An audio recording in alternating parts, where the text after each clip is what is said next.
welcome to the webinar. My name is Hannah Dyson from M4 Voices and GlobalNet 21, and this is one of the regular webinars that we do exploring national and local issues. And today we are chatting to Candice McDonald, who has lived in Edmonton, London for most of her life and has seen the impact poverty has had, and she's decided to use her allotment to do something about it, setting up a community kitchen to help feed her neighbours with the produce she has grown. So welcome, Candice, to the webinar, and thank you very much for agreeing to tell your story with us. Thanks for having me.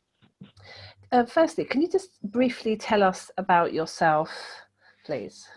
I am a mother of 3 medically challenged children, and I was a foster mum as well. And I've been in Edmonton since the age of 10.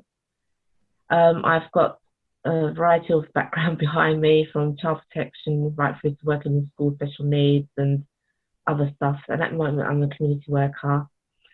I've got siblings and stepkids, and it's mainly just seeing the impact that poverty's had on the neighbourhood that's actually pushed me forward to doing something about it. Okay, so is a community kitchen something you thought about for a long time, having seen sort of poverty in the community? The community kitchen was an idea that came up with, it started off with 5 of us, to be honest. And as time's gone on, they've pulled out. They left it was just me. But I'm the kind of person, like, I've taken it to other people, and where they said no, I don't accept no. So I'm very stubborn in that way. So I actually did take it to the Lord Mayor, who declined us. And then I took it to a local group called PEP Meeting, Parent Engagement Panel, and they weren't able to do it at the time.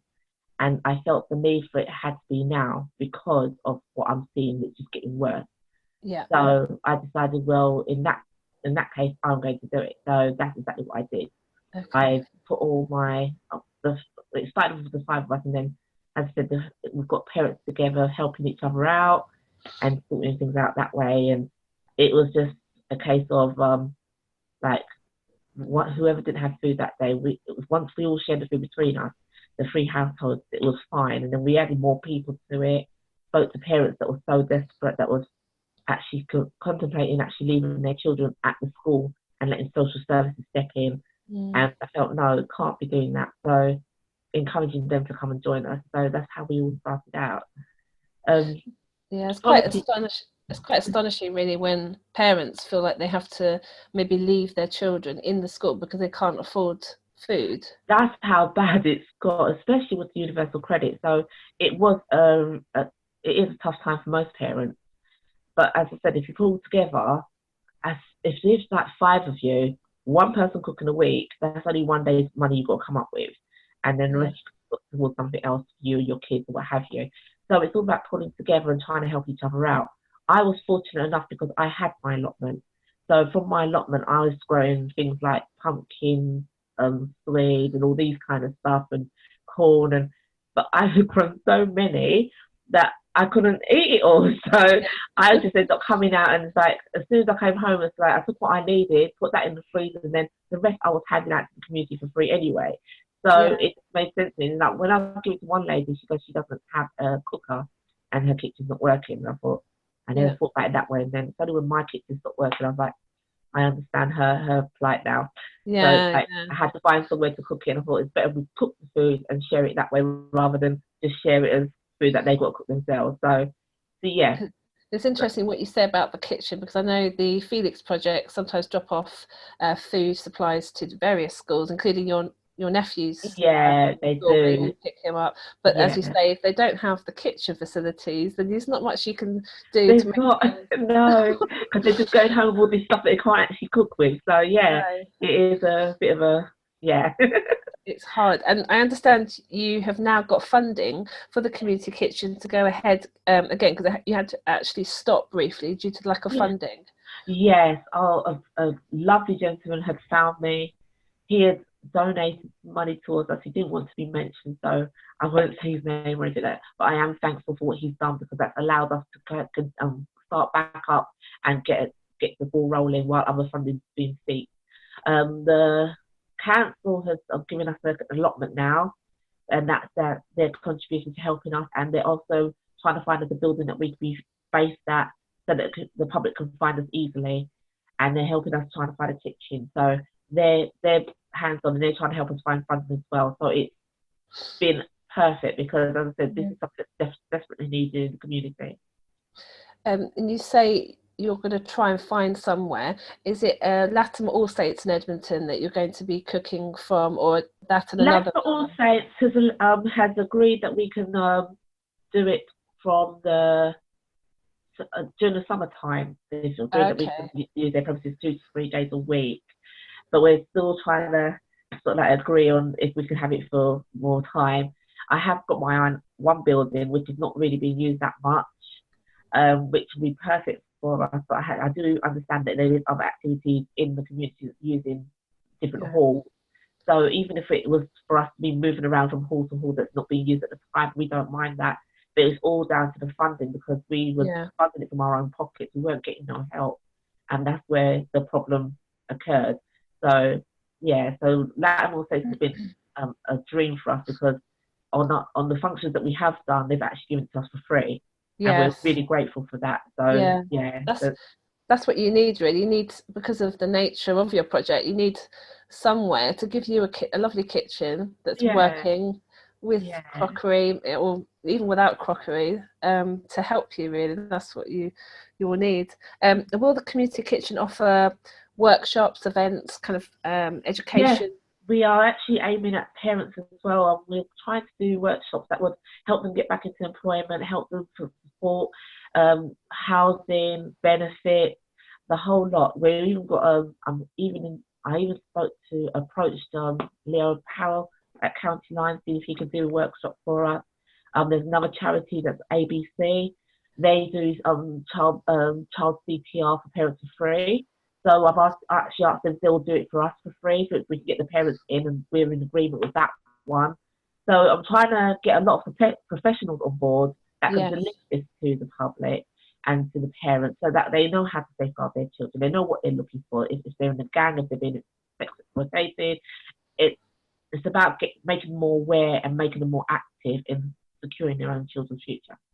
Yeah, because if you're struggling, you don't necessarily have an idea of how to make your CV look good. Maybe get part-time work, or even a job, Saturday or Sunday, or if you're struggling, you don't really maybe see something clearly. So if you have guidance or whatever problem it is that you need help in, I think that is invaluable. A lot of parents don't admit that they're struggling, so no, they have something like, I'm really terrible at reading, but I don't mind admitting that, because I had meningitis, so I had to reteach myself how to start from the basics again. But with a lot of parents I come across, because English is their second language, they kind of struggle a bit. So it's about getting the help they need, just to get a simple formula. So and the more people the better, because the community is made up of lots of people from lots of different countries, and parents can help each other. I think you've done really well at getting people together, and hopefully this will be a great success. Well, it was down to PEP that actually helped me with that, because they'd actually sent me on the first set of courses that allowed me to be more aware of what's happening, because some of the stuff I was like, I never thought about it that way. But then it's like you become aware of it, and then you're out there helping other people, trying to teach them to be aware. So if I didn't go on that course, I probably would be still at the stages where I'm just thinking about it and not actually doing something about it. So you've got your own experiences, but then other people can help you help other people. This is fantastic. And we have a lot of volunteers, because you said to me when we met up at the library cafe that you've got this lovely Romanian lady who's wonderful at cooking, and she's going to help you cook. Yeah, she used to have a restaurant, so she loves cooking. Oh my goodness. I have a few people, a variety of people that want to go in the kitchen. So that's a good thing. So not everyone wants to go down the allotment, but I don't mind going down the allotment. But I think I'd be the same. I'd rather cook. And I'm happy it's a lot of cooks, because it gives a variety of different foods to try out. Yes. This stuff with the ones that are foods like at the school, there's some set meals. At least like this way, they'll probably have a Romanian dish or a Somalian dish, or there's experiences different cultures and different dishes. So yeah, and it's all healthy. So yeah, it will start a conversation, because if your friend from Romania who had a restaurant cooks, then she can talk about her restaurant, she can talk about her ingredients. Exactly. Yeah. So, and that's the good thing about it, and it's bringing all the different cultures together. So yeah, as I said, they're all healthy foods because it's food that we've grown ourselves, and nothing goes to waste, because it's like, as I said, I'm very environmental conscious. So even the containers that if they want to take a takeaway is compost friendly. So I go that far. I do stretch it that far, doing compost friendly materials and stuff like that. And at the allotments, when we're reaping up the veg, the leftovers is actually re put back into the compost bin. So we're regenerating and we're not wasting anything. So yeah, it's amazing. That's really amazing. Like, even thinking about the green credentials as well, and how you can. Candice, can you tell me about, is your partner Michael going to get involved? I understand you have a partner of 5 years, and he's inspired you quite a bit, hasn't he? Yes, he was the one that got me into the allotment. What it is, I used to sort of like, I was at home, and then it's like, he goes to me, oh, we're going to go get an allotment. And you know when you get that stigma where allotments for the elderly people and thinking, and so like for me it was like allotments for people that want to retire and don't want people bothering them, and he said to me, no, we're going to get the allotment. And I went, and I was like, well, I'm not digging it up. So he ended up digging it up because he has his own allotment in South London, and he ended up digging it up and was teaching about the different things to grow and stuff like that. And so it got to the stage where it's like, he doesn't even have to attend no more. All he does is attend to fill up the jars of water for me, because I have a shoulder problem, so I can't carry the heavy stuff. But he'll put them on the land for me. So all I have to do is go and water them and pick them when I'm ready. But because of how you plant things, I'm always questioning, saying, well, what was that planting over there? What was this? Whereas where I plant something, I know where exactly everything is. So that's the only difference between me and him. But I am grateful for him to show me, because I go down there and hide from my kids. I've turned into one of those people that want to be alone time and don't want to be around my kids all day. So when they can't find me, I'm down at the allotment. I make sure they don't know where that allotment is, so I can go there and just have some people fight and get back to myself. And I find it so relaxing and so calming. And I didn't really think about it in the past, and it's like, it's actually therapy, and you get to think about things and new people. So yeah, it is nice having them. And I think he introduced it to you because he thought that you were a bit stressed and you could do with something. He thought I was highly stressed.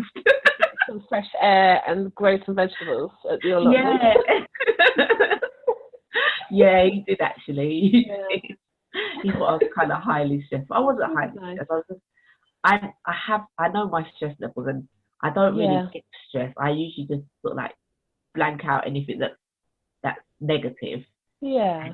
And a lot of people haven't got that ability to do that. So yeah. So you coped very well with everything life throws at you. Yes, I do.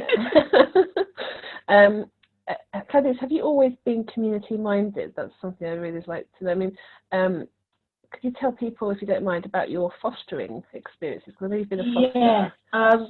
I have been very community minded from way back, really. It started off at a youth centre when I found a child that was crying. I was about 16, and the little one was crying all the time, and I couldn't work out why he was crying. And I sat down with him, and I just sort of kept talking to him and things, and it ended up that I ended up being his like a babysitter for him. Each time he comes to the youth club, because he was scared of the youth club because they were older kids than he was. And it's sort of like, that's where the awareness came about. According to my dad, I've always wanted to work with children. Yes. And as I said, I've always wanted to work with children, always wanted to drive an ambulance, always wanted to drive a fire truck, and I've done it. So it's like I've worked with children up until 2016, where I resigned as a childminder, and then I went to do the ambulances, and then when Dad pointed it out to me, I was like, because most people defy it because their dads, oh no, I'm not doing what my dad said. Well, he goes, well, you always said you wanted to drive an ambulance. I always knew you were going to drive one. And then like, that's it, I quit.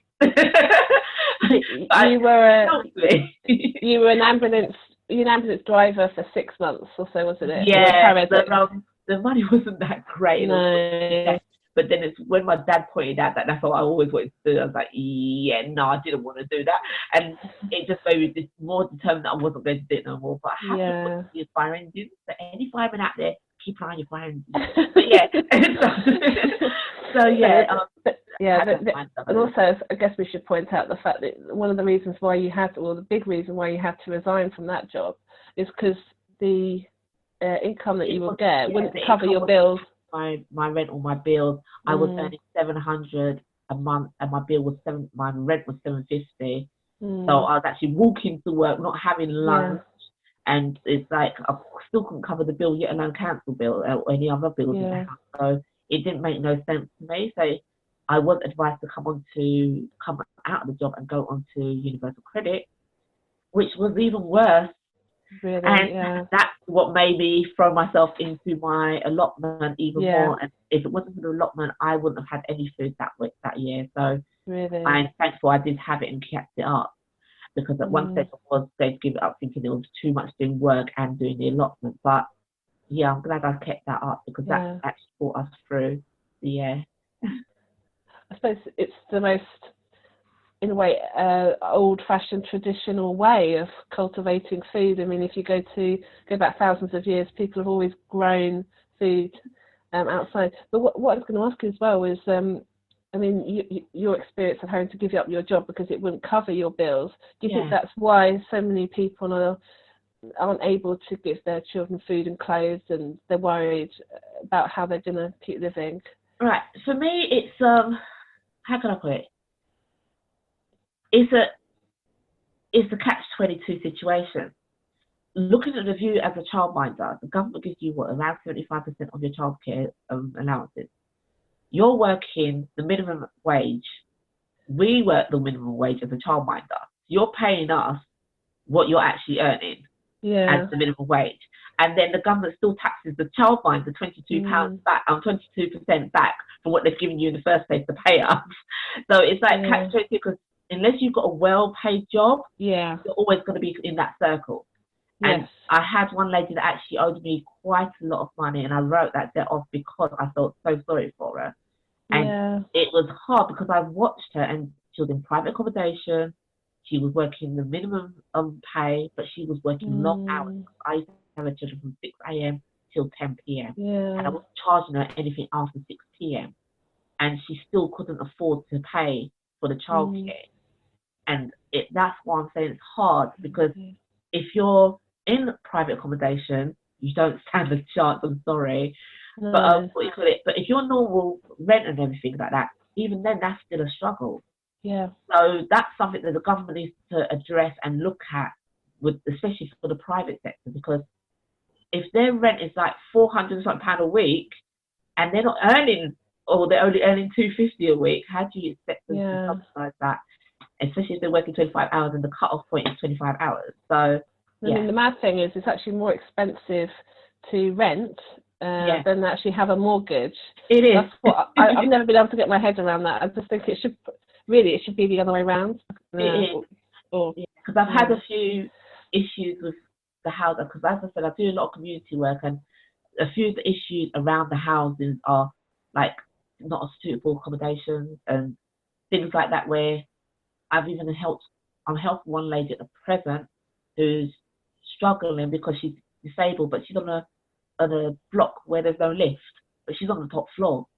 So that doesn't make no sense to me. So that's things that need to be addressed with the council and housing and rent and all them kind of stuff, because how do you expect people to help themselves if you're not giving them the helping hand? You could put her on the bottom floor, you could have put her in a building that has a lift, you can move from there. It's just hard, and she's like in catch-22 as well. So and it's also hard if you're disabled to actually, if you've got a job in London, wherever it is, it's actually hard to get on the train to get to that job. That's what I can't understand. Yeah, that is hard. It's so full. You can't get anyone up there. So that is hard. What they should be doing is make it easy for anybody in a wheelchair or anybody with mobility issues to get to work, because people want to go to work. They don't want to be having to be on the top floor in a flat somewhere. Well, the next question I was going to ask you, Candice, as well is, how do you feel about having to take on this responsibility of feeding the community? Because you're obviously a very busy lady with 3 sons. You take your nephew to school every day. How do you fit it all in, and how do you feel about having to take on this responsibility? I'm very good with timekeeping. I'm very good with timekeeping. I know a lot of my family say I'm not, but I am very good with timekeeping. I study at night time because I don't sleep, so I study at night time. My daytime is devoted to doing a lot of community work and getting the kids back and forth to hospitals, and so like helping my mum who's disabled and doing my nephew. So I don't take on more than I can. I'm vital for more than I can chew. Okay. Like with my nephew, because I take him to school in the mornings, I collect in the afternoons, I've got the rest of the day to do the community work. Half terms, I devote that to him, but we do community work together. As a matter of fact, today I had the poor thing put in 40 plants to put on the allotment, and he turned around and told his mum I did child labour.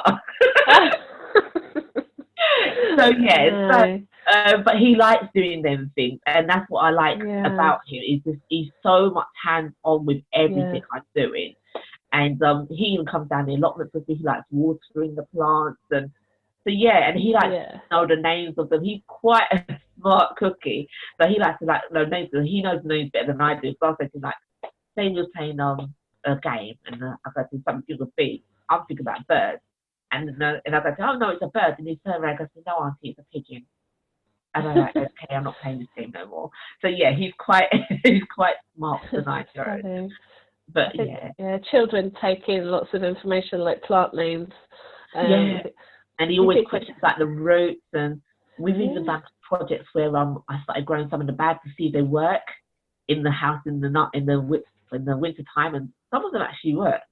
And he was so fascinated just to see the roots, because it's from see-through bags. You see the roots. He goes, where are these going? And he was learning about everything. So he loved it. So it was more educational on his part. But as I said, teaching him that they're all mine and not his. It's like life kind of education that you probably wouldn't get time to do at school. So he's learning with you. And they get to see it, and they get to see like the growth and everything. It's good. And even things like I don't know if you get lots of worms in the allotment because of the soil. Even seeing things like that they think, ooh, what's that? Then they get used to it after a while. Yeah, they do. He loves picking the corn and the apples, and he just loves it. He loves it down there. He likes running to the water tank and, can we get the water? No, we're not ready for the water yet. And so so kids do love it. Yeah, tell me a bit more about the allotment actually. So it's quite big where you've got it at the moment? Right, I've got one down in Ponders End, and the council just gave me one down on the A10. And the A10 is a lot bigger, so it'll be a bigger project. It'll be a lot more flexible for us, and it's easier to get back to Edmonton. The Ponders End one, it's not that big, but I've been growing there for about 4 years, 5 years. Yeah. It's 4 years actually, because it took him a year to talk me into getting it. So about 4 years. And it's been hard because we had a corner plot and it was never used, and it's right by the brook, so it was really hard because we seem to get the rats. We have these cheeky little rats up there that like to come up and eat all the corn. So so we've had to do a separate pile for the rats to take so we can catch some of the other corn. But apart from that, it's been fine. It's been lovely up there. It's relaxing. We sometimes sit up there to listen to the brook running, and so it's really nice up there. It's calm and peaceful. So we're building a shed on the one in Ponders End, which is by us. We're building that, and there's already a shed on the one in A10. We grow everything from cantaloupe, squash, apples, corn, pumpkin. The pumpkins seem to run away with me. I don't like pumpkins, but every year he plants pumpkins for me, so I don't know why he does that. But I still find a way of using it. So, Candice, is it okay if you reserve some pumpkins for me for October instead of going I to would shop? definitely reserve it for you. Thank you. You're welcome. That is no problem at all. Because Last we year, worked out quite a lot. I think this year we had 12 or 15. Was it 15? 15 pumpkins that I had to try and get rid of. And so I was giving out left, right, and centre. People would ask me, like, where did I get these big pumpkins from? One lady I actually spoke to the other day, she said she still got some left over. Wow. And I felt so sorry for her. I'm thinking, you're going to be eating pumpkin all year round for the time I gave you. Pumpkin farm. Maybe a future pumpkin farmer. I've been growing sweet corn and onions and what is it? Spring onions and all different stuff. I try my hand at everything. Kidney beans we've done. That was the hardest one for me, the kidney beans, because I used to sit there and pick each one out individually. It's only when my partner sort of like goes to me, no, Can, you grab the bush, you put it in a bag, you shake it out. So I was like, and you could have told me that about a year ago, but yeah. And do you think, like, growing up, what were who were your influences? Was it your grandmother? Was it your mother? Because I understand you've got Aruba and you've got. Go on, say that again, Teddy. So we say. I understand you've got Aruba and you've got Grenada. Grenada, yeah. Grenada. So were they your influences or your family members? My gran was my main influence. She was so much hands-on family member. I remember sitting there with a little pipe. She had this little pipe. It was so funny. I'm thinking, everywhere she goes, you know the Popeye pipes? She had one of those. And I used to think, oh, next she's going to be having spinach and all these mussels. And so, yeah, she always used to make me laugh. She used to speak broken French, but I never learned language. Yeah. But I wish I had learned the language, but so sometimes she'll look at me and she'll say something and she'll remember I can't speak it and then she'll like, oh, English. And then she'll say to me. So yeah, she was my role. She's always been there and she's like a heart of gold. I couldn't fault my grand for anything. I've never seen her be horrible to anyone. Always just been there. Everyone seemed to turn to her, which was really nice. Yeah, just kind and thoughtful and community orientated. It was. And then it's like I had a few people that I call my angels. I call my angels that have died and gone ahead. My uncle was another one. He was very much about family first, and he taught me that family comes first for everything. So it's like any troubles I had when my grand died, and I said to my uncle, "Oh, I'm struggling," or like I could say to you, "Can you come and paint my walls for me?" And he goes, "All right then, give me a tin of tenants." And I'm thinking, what, to paint my walls? I'll give you 4. So I can do like it all. But it's all about family. It's like, he didn't fault him for anything. It's like everyone knew him and his friends, so everyone knew him. Yeah. And I understand the whole thing. And they'll turn around and phone him. Your daughter, they used to call him daughter sometimes. Your daughter is walking down on top of the high road. And then one of the twins will phone me, why are you walking down top of the high road? I go, how do you know? Where are you? He goes, someone called me. I'm thinking, can I not go anywhere without you not knowing? But yeah, it's like they always have an eye on us. I am so thankful that I've had a few instances in my life. So yeah. Because I think that's sometimes something that's lacking in the UK. Is people live in their houses, can live like in silos.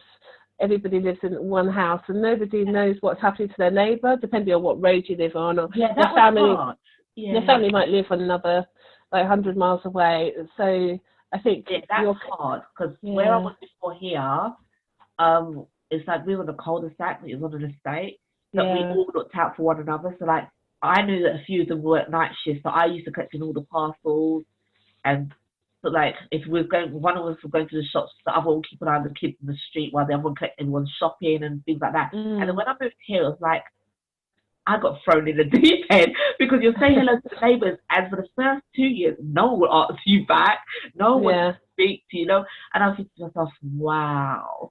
Something to get used to. Yeah. So you're changing all that with your community kitchen project, and if people want to get in touch with you in the future, if they want to come and help out at the kitchen, or if they want to give you some ideas or help you with funding, how is the best way for them to contact you? Right, that was my mistake right there. Because on the TV it says Candice McDonald, which is my married name. On my Facebook, it's Candice Charles. So if anyone wants to get hold of me, they could just DM me on Candice Charles, and I will answer them. I promise, hand on heart, I always hit every single question that's up there. They can also, we're also doing a page for base, so I'm having that designed at the moment. I have another page which is Charlie's Play Factory, so they can get me on that one. Yeah. And there is also my email, which is candice.mcdonald, the number 3 @gmail.com. And I would always answer. I have no problems with that. I am trying to get a telephone number dedicated just to base. Wow, so once I've done that, I will ask everyone who's spoken to me to just put it up there, and I'll put it on my screen as well, just for base. Because at the moment, because I'm doing so many different variety of things, my personal number has become my business number and everything else number. So I want one that's focused just for base, that I know that that's someone that needs help or needs guidance or needs. Yeah. Candice, thank you so much for talking to us about this really exciting project, and wish you all the best going forward. And I do hope you get lots more people coming to help you, because I think more hands make light work. You'll love donating food, 50p, we don't care what it is. Even offering to help, we will love it. So and people can help at weekends as well, can't they, if they want to? Yes, yeah. Brilliant. Well, thank you so much, and wish you luck. And it's been really, really interesting talking to you. And I could talk to you for another hour, but we won't. We'll end this webinar now.